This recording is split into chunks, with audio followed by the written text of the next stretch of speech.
So today's talk is really going to be about this idea of, we've been exploring this idea of more, about our journey into our personal calling.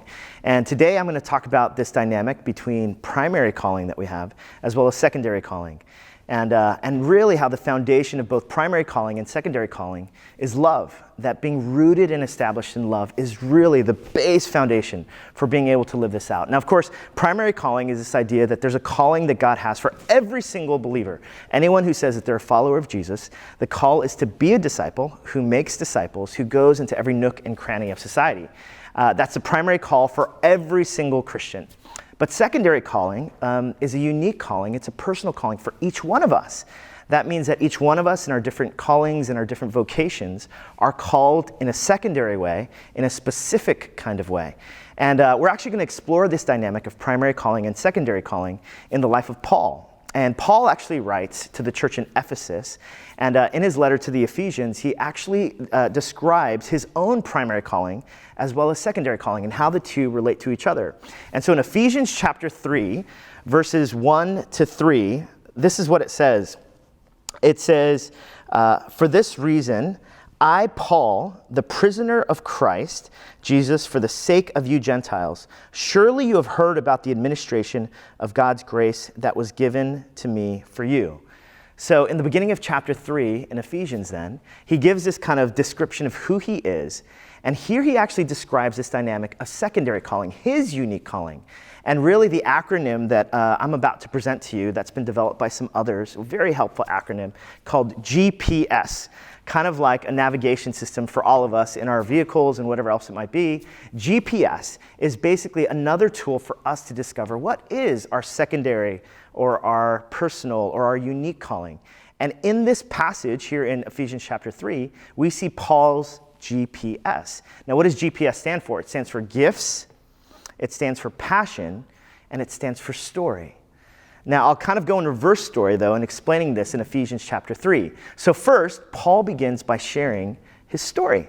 So in Ephesians chapter 3, verse 1, this is what he says. He says, "For this reason, I, Paul, the prisoner of Christ Jesus." Now, if you know anything about the life and the journey of Paul, you know that he was constantly imprisoned. He was shipwrecked. He had 40 lashes. He encountered all sorts of immense kinds of suffering. And that's why in verse 13 it also says this. It says, "I ask you, therefore, not to be discouraged because of my sufferings for you, which are for your glory," or which are your glory. Now, isn't that interesting then? Here Paul is, and he's talking about his personal story. Because the uniqueness of Paul's story was that he would be someone that would encounter all sorts of suffering. In fact, when he's writing this letter to the Ephesians, history tells us that he's writing it from prison in AD 62. So can you imagine? So he's writing this letter to the church in Ephesus, and he's basically talking to them about how he himself is a prisoner for Christ and someone who has taken on all sorts of immense kinds of suffering. Now, like I mentioned, in Paul's life, we see that kind of suffering all the time. Now, that unique story of how Paul is able to wade through suffering is something that's very distinct for his life. And in fact, what's interesting is there's all sorts of passages, again, where we discover that Paul underwent suffering, imprisonment, and in the book of Philippians, it actually also talks about how Paul says that he's chained to an elite military Roman guard, and in his chains, he's chained for the gospel, but through him being chained to, if you can imagine him literally being chained to an elite military man, because of alleged crimes that he had committed for his faith and being so outspoken in his faith, he's chained for this in his own story. But you know what he says in the book of Philippians? He says that the whole palace guard, because of his chains, they know the story of Jesus Christ. Now, isn't that amazing? So here Paul is, from his own story then, what so shaped his story was that no matter what suffering would come, no matter what difficulties would come, no matter what chains he would carry, he would constantly be sharing the good news of Jesus Christ. Now, that unique story that shapes and marks Paul's life is something that really has led him to be the kind of person that can talk about in your suffering, when you go through these episodes where you feel chained. In other words, he can be someone who can speak with such an authority because of his own story of suffering and difficulty. He can begin to teach about the ways in which the chains that he carries can actually be used for God's glory. And that's a unique part of his story. His story is one that can say, hey, I know that things might seem absolutely bleak in your life, where you might feel like you are carrying the weightiest kinds of chains, where you might feel like, man, you are undergoing immense amounts of suffering, whether it's an illness, whether it's a difficulty in your job situation, whether it's an addiction, whether it's broken relationships. Like, no matter what chains you carry, and this is why Paul, from his disposition, when he talks about his story, it's constantly about being able to see the grace of God in the midst of even some of our most trying circumstances. Now, this is a unique part of Paul's story, and this is why he identifies himself as a prisoner for Christ. So not only story, though, but also passion. If you read in Ephesians chapter 3, when it comes to passions, he says, "For this reason I, Paul, the prisoner of Christ Jesus," there's his story. He says, "for the sake of you Gentiles," in Ephesians chapter 3, verse 1. And here he demonstrates his passions. His passion was that he felt called to serve and to love and to reach the Gentiles. Now, isn't this amazing? And isn't this so ironic that for someone like Paul, who was once a Pharisee, who was as devout in his Pharisaism as a Jewish follower of Yahweh, that somehow Paul would have this radical encounter of the living Jesus. And after that radical encounter, he would change his passions now to be someone who would fervently be talking about the good news of Jesus and the breadth of it that would welcome in Gentiles. I mean, it's so amazing that of all the people that God would choose to have their passions be changed would be the Apostle Paul. That he is now someone where another letter demonstrates to us that Peter was recognized as the apostle to the Jews, but Paul here was recognized as an apostle to the Gentiles. That somehow God had redirected him so that his passions were directed now towards loving and serving and reaching Gentiles, non-Jews, and telling them of the broad, beautiful, expansive love of Jesus that welcomes Gentiles into the family of God. Passions are kind of like a directional arrow in our heart. The things that stir us, that give us passion, that gets us up and energized. And for Paul, his passion was the Gentiles. But not only, again, story and passions, but also gifting. So if you look, when it comes to gifting, it says, "For this reason I, Paul, the prisoner of Christ Jesus, for the sake of you Gentiles," again, there's his story and then his passions. It says in verse 2, "Surely you have heard about the administration of God's grace that was given to me for you. The mystery has been made known to me by revelation, which was not made known to people in other generations, as it has now been revealed by the Spirit to God's holy apostles and prophets," in Ephesians chapter 3, verses 1 to 5. Now, so there's his story, there's his passion for the Gentiles, but there's also a gifting that God has bestowed on his life. The gifting was that it was revealed to him, the mystery of the gospel was revealed to him, and now he was sent out as an apostle, as one of these holy apostles. And here he describes that this was a gift that God gave to him. So part of his secondary call then, his unique kind of masterpiece story, the secondary call that God has for Paul is shaped by his GPS, his giftings as an apostle, his passion for the Gentiles, and his story, where in the midst of whatever suffering that he would befall, that he'd be able to cling to the good news that Jesus was going to work through him, that the Spirit was going to work through him, and that Jesus would be known in the midst of his sufferings. GPS, his secondary calling, was shaped and very much by his giftings, his passions, as well as his story. Now, of course, though, when it comes to this dynamic of secondary calling and primary calling, as we've talked about. This idea of primary calling, these things work together. And secondary calling, which is unique story, GPS, is secondary to primary calling that all of us have. And that's why Paul says in Ephesians chapter 3, later on in the passage, he says, in the midst of his GPS, he still has this primary calling. Check out verse 7. It says, I became a servant of this gospel by the gift of God's grace given me through the working of his power. In other words, this is what he's saying. He's saying, my GPS has shaped my secondary calling. But at the end of the day, all of this goes under my primary calling. My primary calling to do what? To be a servant of the gospel. To be a disciple who makes disciples in every nook and cranny of society. And here, this is what he's saying. He's basically saying, every disciple of Jesus has one message, the gospel, and one method, make disciples. And so in verse 7, this is what he's saying, that this is the way that primary calling and secondary calling work together. Yes, I have a secondary calling, but my primary calling at the end of the day is to be a servant of the gospel. Now, this whole dynamic between primary and secondary calling, though, what is the fuel that allows someone to flourish in their primary and secondary calling? How in the world are we supposed to live this out? This idea of calling, of primary calling and or secondary calling? Well, Paul writes to us that the very foundation of our lives for God is found in this prayer that he prays at the end of chapter 3, or in chapter 3, verses 14 to 19. This is what it says.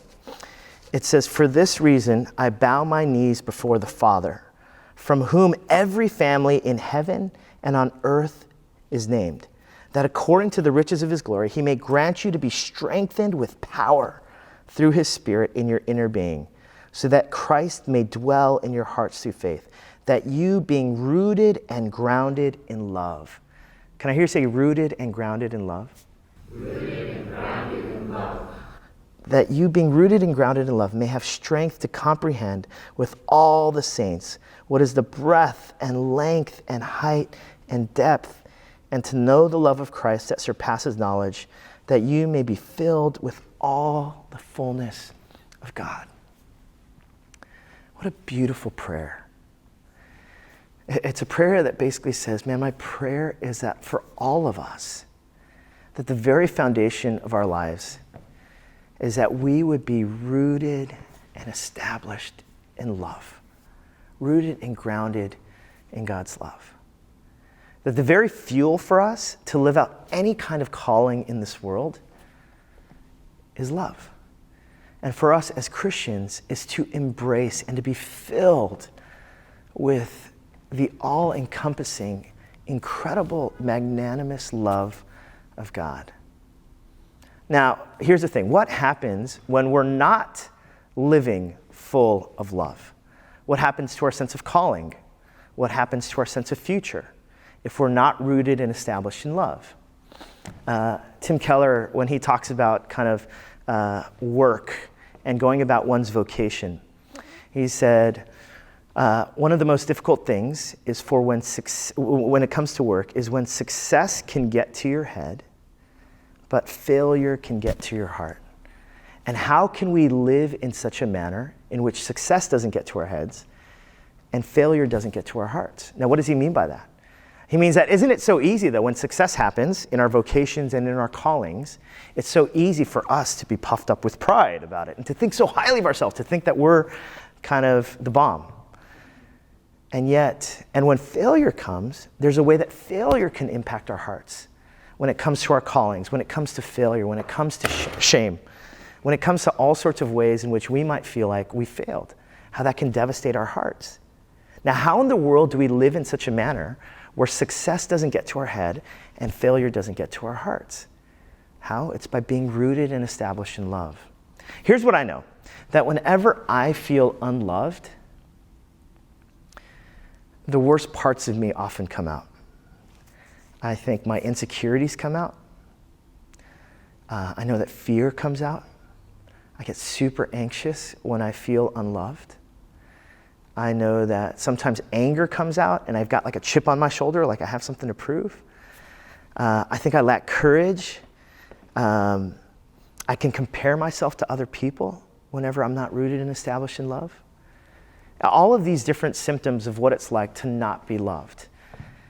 And one of the books that I've been deeply shaped by is this little book called From Brokenness to Community by Jean Vanier. And Jean Vanier worked in this community that was founded called L'Arche Community. It was a community that invited people with physical and mental handicaps to the community to live and to hopefully flourish as a community. And here's what he writes about this idea of being unloved. And he writes about the very people in this community that he's worked with. He says, for 25 years now, I've had the privilege of living with men and women with disabilities. I have discovered that even though a person may have severe brain damage, that is not the source of his or her greatest pain. The greatest pain is rejection. The feeling that nobody really wants you like that. The feeling that you are seen as ugly, dirty, a burden, of no value. That is the pain I have discovered in the hearts of our people. We all know that a child, even on the day of his or her birth, knows whether he or she is loved. And if the child feels loved, the body is relaxed, the eyes are bright, there is a smile on the face. In some way, the flesh becomes transparent. A child that is loved is beautiful. But what happens when children feel they are not loved? There's tension, there's fear, loneliness, and terrible anguish, which we call inner pain, the opposite of inner peace. Children are too small and weak to be able to fend for themselves. They have no defense mechanisms. If a child feels unloved and unwanted, he or she will develop a broken self-image. I have never heard any of our men or women in this community full of disabled men and women. He says, I've never heard any men or women whom we have welcomed into our community criticize their parents, even though many of them have suffered a great deal from rejection or abandonment in their families. Rather than blaming their parents, they blame themselves. If I am not loved, it is because I am not lovable. Of course, it's not only people with mental disabilities who are wounded and suffering from broken self-image. Many people in our world today are living deep inner pain and anguish. I mean, isn't that true? That when someone feels rejected or feels unloved, it completely changes the game. Abled or disabled, we all know when someone feels secure and loved and cherished. I know that for myself, there are parts of my own family history where I struggle with my own sense of self-image and self-worth. And I know that it's so difficult for me to accept myself as a loved human being. And so I struggle with all sorts of insecurities. And so when it comes out to living out any kind of calling, primary calling or secondary calling, I know that if I'm not rooted and established in love, the worst parts of me come out. But here's what I do know. I know that when I can believe the gospel, believe the good news, that my self-worth is not based on my performance, is not based on how well I perform or how great a pastor I am, but when I realize that my self-worth is simply based in the good news of Jesus, that I'm deeply loved as his son. I'm deeply loved because of what Jesus has done for me, the life that he lived, the death that he died, and the fact that he resurrected. When I can embrace that his love is for me, it changes the game in terms of the way I live now. Because now I don't have to succumb to some of the insecurities that so easily haunt me. I don't have to succumb to some of the shame that so easily haunts me. And so what does this mean then to be rooted and established in love? Well, number one, I have nothing to fear. I can live with courage. Can I hear you say nothing to fear? Nothing to fear. That's right. I can live a courageous kind of life. Because when I'm rooted and established in love, I'm not fearful about even my shame. one of the things that matters so deeply to me is like how other people perceive me. And so I care so deeply about how other people perceive me. And so with that, I can carry all sorts of shame, especially like different parts of me that I don't want other people to know. Because if they found out, God forbid they found out some things about me, then I would be so lost in shame. And I'd think, man, I don't even deserve to be a pastor. There's some moments when, say, for instance, like I'm about to preach on a Sunday, I'll start thinking about something that I said.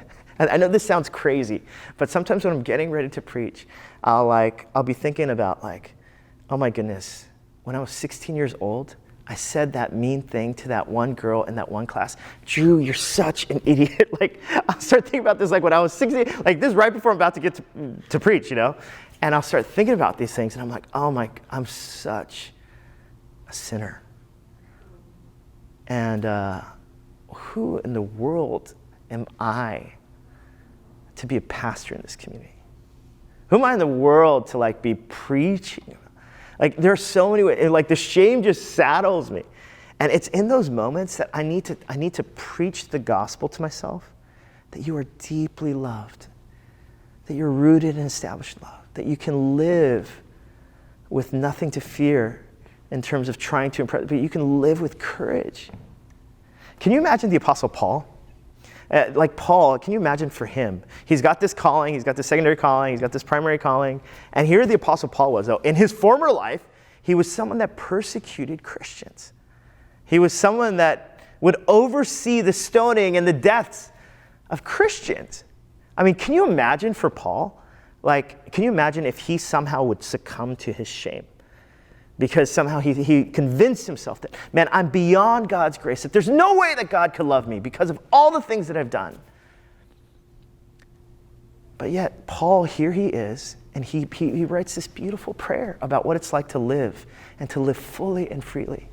And this is his prayer for all of us, that if we could just be rooted and established in love, it would change everything. We'd live with nothing to fear. We'd live with courage to walk into it, even amidst the things that might feel shameful for us. We'd also have nothing to hide. In other words, we could live with brokenness and humility. If we truly believe that we're fully loved, fully accepted, that we're rooted and established in love, then that would lead me to be humble. That would lead me to be okay with the fact that I do make mistakes. That would lead me to believe that, you know what, it's okay to even share my mistakes, because guess what? God's grace and his love can shine even brighter. When I try to live out my personal calling or my secondary calling, there are so many ways in which I might try to kind of put up a front in terms of who I am, try to put up a mask of perfection, like I'm this accomplished person, I've got it all together. But do you see, if I truly believe that I'm rooted and established in love, then I'd have nothing to hide. I could actually live with brokenness and humility, but I could also live with courage. And I could live in such a freedom from any kind of insecurity or pride that might befall me. And lastly, what I like to talk about is I'd have nothing to prove. I'd be free from comparison. I wouldn't have a chip on my shoulder. I wouldn't be operating out of, man, I'm going to show you what I can do. I wouldn't be operating out of like, man, I just want to be like better than that pastor in the city or whatever else it might be. But if I'm truly, deeply rooted and established in love, then I can begin to live with nothing to prove. I don't have to compare myself to other people. When I come to gatherings like the past couple days, I know this is my industry as a pastor, and for some of you all in your industries, this might be different, but it's so easy for me to play the comparison game. Like, to hear someone who's an extraordinary preacher and to somehow be like, oh man, I wish I could speak like that. I wish I was as smart as Tim Keller. I wish I was as popular as this pastor. I wish this church, the church that I lead, was way bigger than that person's church, because I don't really like that person very much, right? I feel a little embarrassed saying that, but nonetheless, like the comparison trap, like so many times I can fall into that. as if I have something to prove to other people. And because I feel so insecure about who I am, that instead of wishing well, I mean, isn't this crazy? Instead of wishing well on other pastors and churches, I can be jealous of them and want my church and quote unquote my ministry to be better than that person's. I mean, can you imagine what God might think about that? And yet that's the kind of stuff that creeps in whenever I don't feel rooted and established in love. Whenever I start feeling like, oh man, that the church that person is leading is way cooler than mine. And I think that's a temptation whenever I'm in a room full of other pastors, is to want to try to prove myself, to prove that I belong, to prove that I'm better than other people. When all along, all it shows is that I'm not rooted and established in love. That I'm not living out of a freedom and a fullness. Now, can you imagine, though, like what it would be like for all of us if we lived free from all of that stuff, free from fear, free from shame, free from chip on the shoulder, free from trying to prove ourselves, free from like trying to hide and be self-protected? Like, can you imagine how freeing that would be? Can you imagine how freeing it would be to know, to be rooted and established in God's love so deeply? That it would free us from the ways in which we make comparisons of ourselves and other people. And if you're a parent, the way that you might compare your kid to the other person's kid. It's kind of crazy how that happens even. Can you imagine, though, how that would change so many of our lives? How we could live with such freedom if we were just deeply, deeply soaked in this reality that we're rooted and established in love. How it would allow us to live into our callings, our primary calling and our secondary calling, with such freedom, a levity, and a power and authority, because we know that we're loved by a good dad. Isn't that amazing? How that would change us, how that would make us even courageous to go for it. Not to talk ourselves out of things because, oh my goodness, I'm not that great a Christian and there's no way that God could be calling me to, but that we would live with such a fire in our bones, a kind of courage that would dare to change the world. That we would be shaped, that the very fuel that would give us kind of the fuel to go for it would be the love of God. That we were so full of this love of God that we didn't give into our insecurities. We didn't give into our comparisons. We didn't give into our shame. But we lived with such courage and freedom and power. Can you imagine how that would change us? Can you imagine how that would change our church? Can you imagine how that would change our city if we lived with that kind of freedom and power and courage?